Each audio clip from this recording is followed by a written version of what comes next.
Yo guys, ketemu lagi dan kita di sini ya masih di segmen sekelebat info di mana nanti di sini kalian bisa dapetin info terbaru dan terpanas tentunya guys.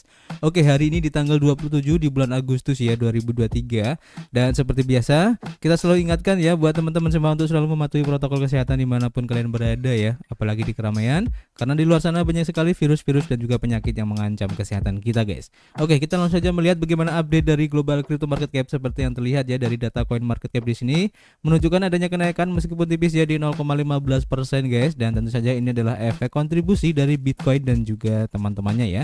Dimana untuk Bitcoin dalam waktu 24 jam ini masih bisa dibilang sideways ya, mengalami penurunan masih merah ya di 0,63% tipis. Kemudian juga Ethereum masih tipis guys, pergerakannya di 0,7%, kemudian BNB juga tipis di 0,78% guys. Jadi kalau kita lihat rata-rata di sini untuk pergerakan altcoin ini bisa dibilang masih sideways juga ya. Meskipun ada beberapa yang naik dan ada yang turun cukup lumayan, tapi secara rata-rata pergerakannya antara 0 sampai 1% aja guys. Kalau kita lihat perubahan yang terjadi dari pergerakan harga Bitcoin sesuai yang ada di chart di sini, untuk close candlenya kemarin memang merah ya, dan bisa dibilang tidak jauh berbeda dari kemarin untuk pergerakan harganya, dan sekarang masih hijau, dan kita doakan aja semoga ini masih menjadi titik support yang kuat ya untuk mempertahankan harga Bitcoin ini dan akan melanjutkan untuk tren kenaikannya guys.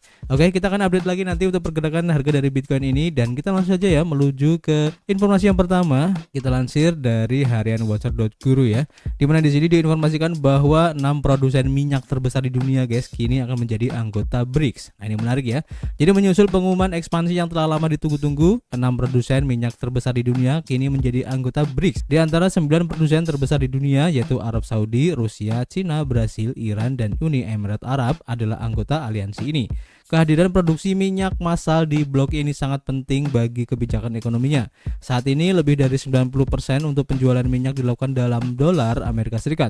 Namun karena blok ini berusaha untuk mempromosikan mata uang lokal, maka blok ini dapat menggunakan produksi minyak massal sebagai kolektif untuk mendorong upaya ini ke depan. Aliansi Ekonomi BRICS mengadakan salah satu pertemuan puncaknya yang paling penting minggu ini guys, dan di sana kelompok ini berdiskusi perkembangan yang penting seperti potensi ekspansi dan pengembangan kebijakan-kebijakan yang mempromosikan mata uang lokal untuk perdagangan internasional.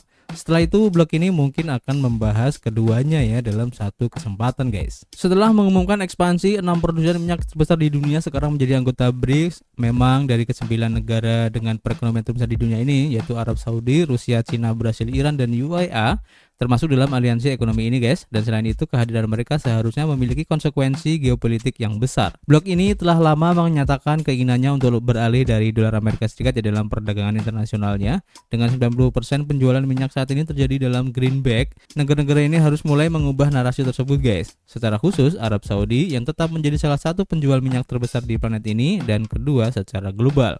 Data menunjukkan ya bahwa Arab Saudi, Rusia, dan Cina masing-masing memiliki pangsa pasar sebesar 12%, 11%, dan 6% ya dari total dunia. Dan selain itu, Iran dan UAE masing-masing memiliki 4% pangsa dari total minyak dunia. Dan selain itu dengan Cina, India, Rusia, Arab Saudi, dan Brasil di antara 10 konsumen minyak terbesar.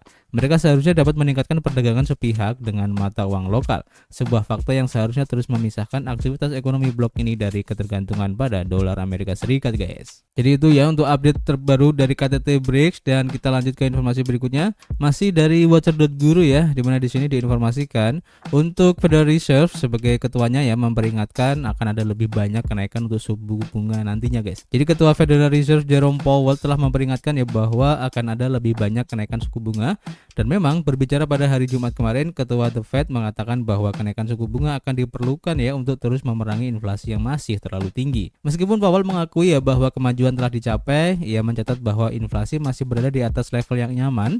Dan selain itu, Powell dengan jelas menyatakan bahwa Federal Reserve siap untuk menaikkan suku bunga lebih lanjut seiring dengan berlanjutnya perjuangannya guys. Federal Reserve telah waspada dalam pertempuran yang telah berlangsung lama ya dengan tingkat inflasi ini, meskipun The Fed telah memberlakukan jeda kenaikan suku bunga untuk pertama kalinya dalam lebih dari 1 tahun. Pemimpin bank sentral telah memperingatkan bahwa proses tersebut kemungkinan akan dilanjutkan pada suatu saat nanti. Secara khusus ya, ketua The Fed Jerome Powell telah mengatakan ya bahwa kenaikan suku bunga akan terjadi karena tingkat inflasi masih terlalu tinggi, dan selain itu meskipun mencatat kemajuan ekonomi, ia mencatat ya bahwa tingkat inflasi masih terlalu tinggi untuk kenyamanan. Selanjutnya dia menyatakan ya bahwa Federal Reserve akan merangkul kelenturan karena mempertimbangkan semua opsi ke depan guys. Selain itu juga tahun lalu ya Powell membuat pernyataan serupa, kemudian dia mencatat bahwa beberapa rasa sakit diperkirakan akan terjadi karena The Fed berjuang untuk membawa inflasi menuju target 2%. Conversely mencatat bahwa masih terlalu dini ya untuk mengakhiri pembicaraan mengenai kenaikan suku bunga ini, dan terlepas dari kenyataan bahwa data disajikan musim panas ini yang positif guys. Jadi intinya ya ini adalah bisa dibilang sebagai indikasi bahwa ada kemungkinan nanti di pertemuan FOMC berikutnya The Fed masih ada kemungkinan ya untuk menaikkan suku bunga guys.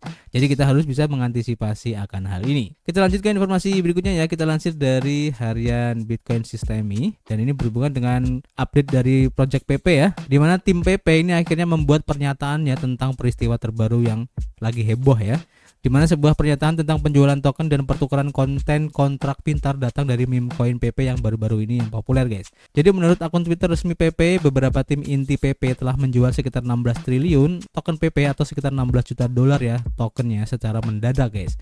Dalam pernyataan yang dibuat disebutkan ya bahwa sebagai tindakan pencegahan, jumlah wallet penanda tangan yang diperlukan dalam dompet multisig dikurangi menjadi 2 dari 8 wallet. Ada 10 triliun PP di dompet multisig dan sekarang hanya ada satu dompet penanda tangan, dan dompet ini berada di tangan yang aman guys. Menurut pernyataan yang dibuat oleh anggota tim yang tersisa, altcoin PP telah memiliki beberapa anggota yang jahat dan serakah di dalamnya sejak awal. Dikatakan bahwa anggota-anggota ini yang telah menghalangi pengembangan PP sejak minggu-minggu pertama dan sekarang telah dikeluarkan dari tim. Mengenai penjualan tersebut, anggota tim penandatanganan terakhir yang tersisa mengumumkan bahwa dia dikhianati pada malam kejadian itu, dengan 3 anggota tim yang jahat menjual 16 triliun token PP dari dompet multisignya. Dia juga menyatakan bahwa mereka kemudian mencoba memutuskan semua hubungan dengan token tersebut dengan menghapus diri mereka sendiri dari wallet multisig. Anggota tim yang tersisa menyatakan ya bahwa token yang dijual tidak pernah dipegang untuk dijual, token yang tersisa berada di tangan yang aman, dan diumumkan juga bahwa akun Twitter PP berada di tangan anggota yang tersisa. Dalam pernyataannya, anggota tim terakhir menggarisbawahi ya bahwa dia akan melakukan yang terbaik untuk token mulai sekarang,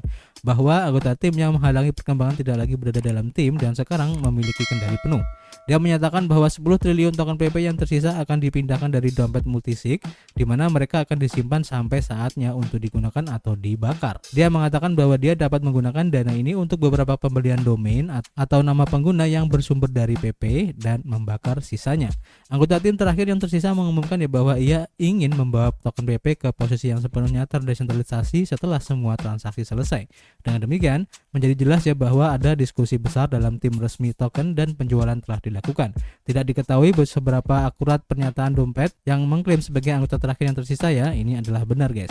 Jadi intinya kalau melihat dari pernyataannya ya, berarti untuk dompet multisig ini sudah tidak ada lagi guys. Artinya untuk kepemilikan dari token PP ini dimiliki hanya oleh orang tertentu dan sifatnya itu terkendali secara penuh ya dengan orang tersebut, jadi tidak perlu penandatanganan dari beberapa wallet yang lain karena sifatnya bukan wallet multisig lagi ya.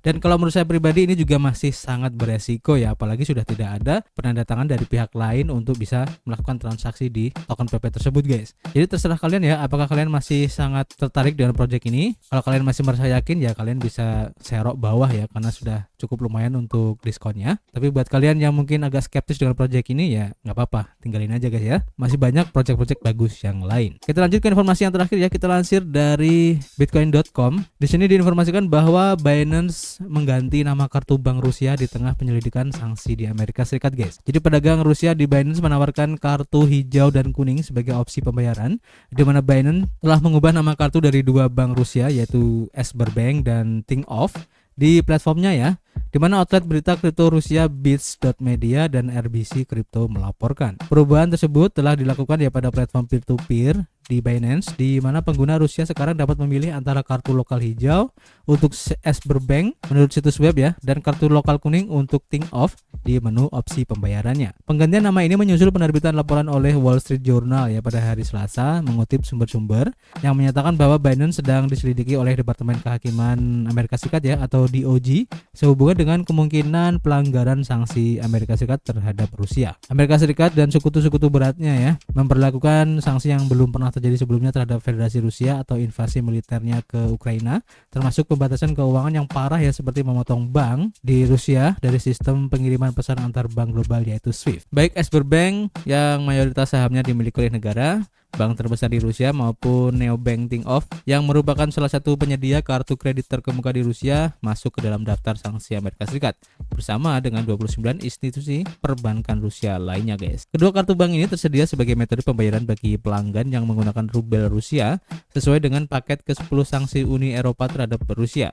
Binance membatasi akses ke transaksi P2P dolar Amerika Serikat dan euro untuk orang Rusia, tetapi tindakan tersebut tidak mempengaruhi transaksi rubel. Binance mengatakan ya bahwa mereka mengikuti aturan sanksi global dan tidak memiliki hubungan perbankan dimanapun untuk layanan P2P-nya, menurut artikel Wall Street Journal. Alasan utama penyelidikan dari DOJ ini yang pertama kali dilaporkan oleh Bloomberg pada bulan Mei adalah kecurigaan ya bahwa Binance mengizinkan klien Rusia untuk melakukan transaksi yang melibatkan setidaknya 5 bank Rusia yang terkena sanksi, sehingga membantu orang Rusia mentransfer dana ke luar negeri guys. Wall Street Journal juga menulis ya bahwa penyelidikan ini berpotensi menambah masalah hukum Binance di Amerika Serikat, di mana pemimpin global di antara bursa mata uang kripto ini menghadapi tuntutan hukum yang diajukan oleh Securities and Exchange Commission atau SEC dan Commodity Futures Trading Commission atau CFTC karena diduga melanggar hukum Amerika Serikat guys. Jadi menarik ya mengikuti perkembangan dari Binance ini, dan kalau kita lihat ya belakangan ini memang banyak sekali yang menyerang ya Binance ini guys, dan kita doakan aja semoga Binance ini tetap bertahan karena apapun yang terjadi terhadap Binance ini akan sangat masif sekali guys efeknya ya, dan kita juga doakan semoga masalah ini cepat selesai dan bisa kembali normal seperti biasa. Kita lanjut ke informasi yang terakhir ya, kita lansir dari Bitcoinis, di mana di sini diinformasikan bahwa jaringan Bitcoin Lightning di Binance ini mencatat salah satu tingkat adopsi tercepat guys. Nah ini keren ya. Jadi pada tanggal 16 Juli Binance mengumumkan bahwa mereka telah mengintegrasikan protokol lapisan kedua Bitcoin Lightning Network ke dalam platformnya ya, dan pengguna dapat menggunakannya untuk melakukan penyetoran dan penarikan. Dan sekarang kurang dari 2 bulan setelah pengembangan ini, platform ini telah mencatat tonggak sejarah yang signifikan ya dengan protokol tersebut. Menurut data dari platform analitik Emboss, Lightning Node Binance telah berkembang pesat, di mana bursa ini saat ini berada di peringkat ke-14 berdasarkan kapasitas, memiliki 77,7 Bitcoin dari total 4.873,39 Bitcoin jaringan. Jadi keren ya, meskipun Binance ini mendapat serangan ya, tapi terlihat di sini bahwa adopsi ataupun komunitasnya ya, ekosistemnya ini masih tetap masif ya untuk menggunakan jaringan Binance Machine ini guys, dan terlihat dari perkembangan yang terjadi pada Bitcoin Lightning Network yang digunakan di jaringan Binance ini guys. Ini keren banget ya. Kita tunggu aja nanti update-nya seperti apa, dan untuk informasi hari ini cukup ya. Nanti kita akan informasikan lagi jika ada informasi yang cukup menarik, dan seperti biasa kita masih menunggu kritik dan saran kalian di kolom komentar. Nanti kita bisa ngobrol banyak di dalamnya, dan yang pasti guys, kita akan ketemu lagi di informasi berikutnya. Peace.